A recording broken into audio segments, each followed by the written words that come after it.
What is Going On has reached the 3rd episode, so since we're small, we're trying something new.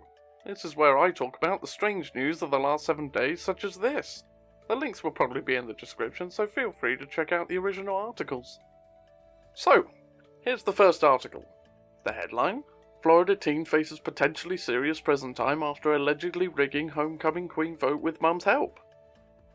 The phrase Florida teen probably doesn't give you much hope for the article, nor do the parts about rigging a homecoming queen election, and at least to me, nor does the mum's help part.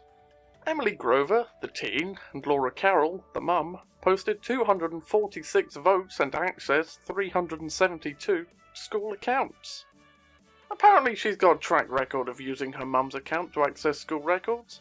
Some would say that's impressive, but since security in schools is spotty at best, it wouldn't shock me if those passwords were easily accessible from her mum's account. So, how did she get caught?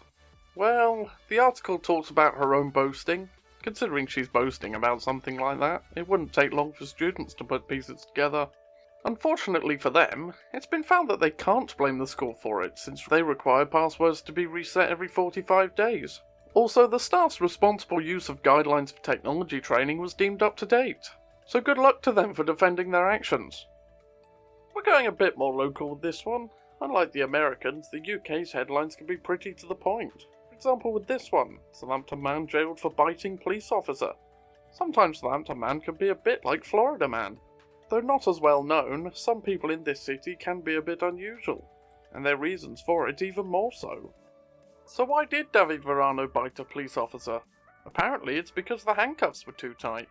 Because when something's too tight on me, the first idea I always have is to bite the closest person to me. Because this man is an upstanding citizen here, he has 5 offences for 13 convictions. It's also not unknown for him to attack emergency service workers, since he had recently been jailed for 4 months for attacking 2 emergency workers. He pled guilty and was jailed for 10 months. However, the quote of the article comes from his lawyer. He tells me he bit the officer because the handcuffs were too tight, and the officer was refusing to loosen them off. When he appeared before the court, he was charged with 2 counts of assaulting an emergency worker and a single count of criminal damage. With the history, I wouldn't be surprised to see him in the local news in about 10 to 12 months with a similar offence. In the most Japan news of the week, we have Japanese town spent COVID-19 relief fund on building a statue of a giant squid. This is the Squid Statue. Not the most appealing, but I've definitely seen worse.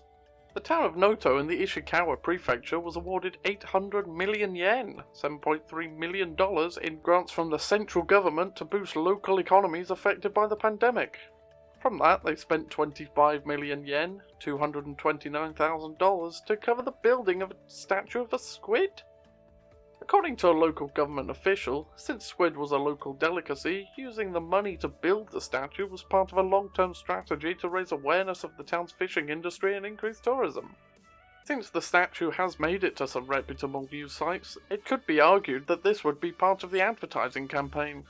Since they are a small town, it could very much be argued that this was a somewhat reasonable way to spend the money. It's 1/32 of the budget. I'm sure they have plans to spend the rest in a more orthodox way.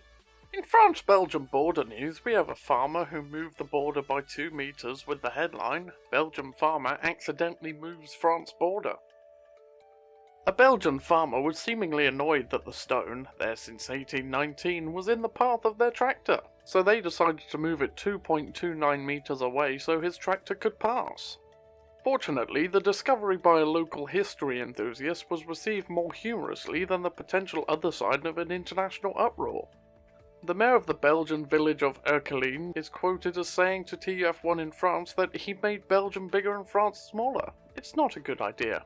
However, the mayor did continue on to say that "I was happy, my town was bigger."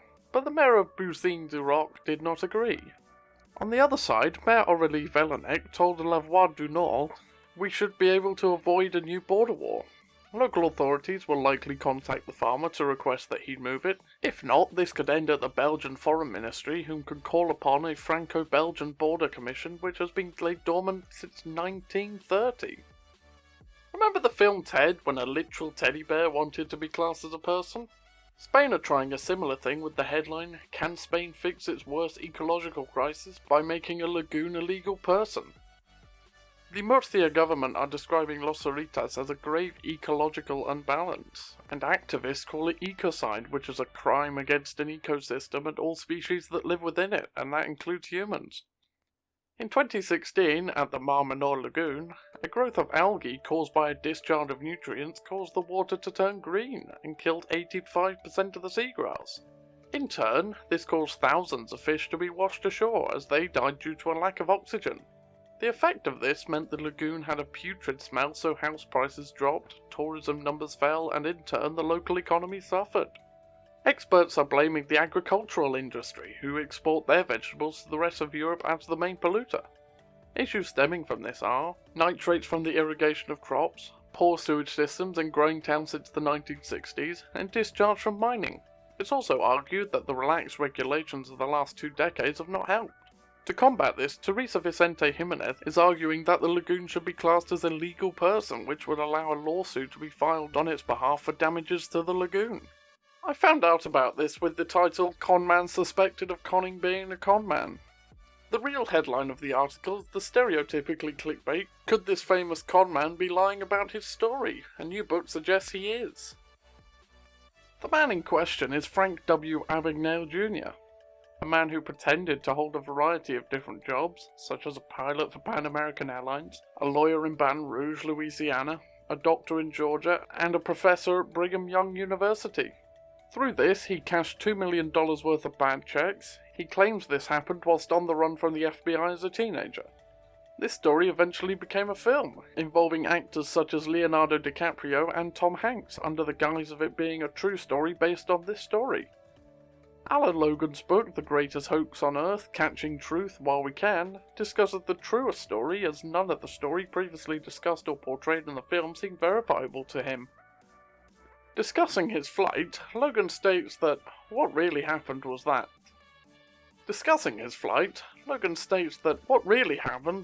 dressed as a TWA, Trans World Airlines pilot, which he only did for a few weeks, Abagnale befriended a flight attendant called Paula Parks.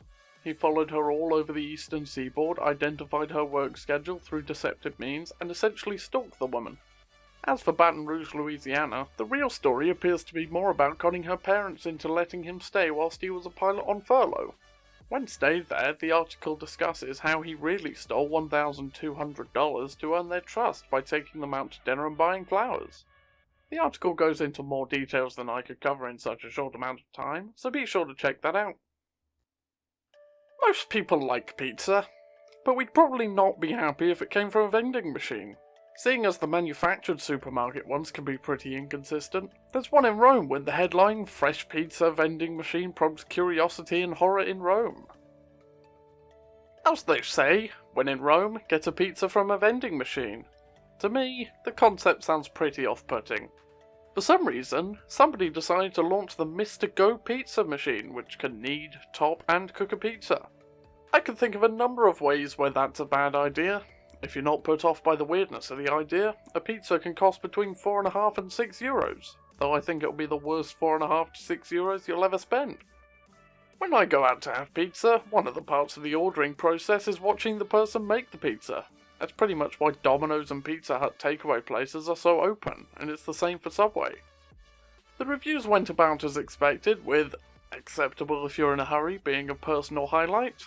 That's on par with the Quickster's Rustler's microwavable burgers. That's a type of review that would be a public apology and removal of the machine in my book. A student reviewed it negatively, with her pointing out how it tasted more like an ultra-thin, soft bread wrap, and described it as, "It's okay, but it's not pizza," which sounds more like something that could work near a pub after a night of drinking. As actual taste, it sounds like a bad idea. At 3 minutes, it sounds a little too quick to be anything decent. So you've reached the end of the video. Feel free to like if you like the video, comment if you want to say something nice and or horrible about me, or submit some articles you want me to talk about, and subscribe for more. Thank you for watching.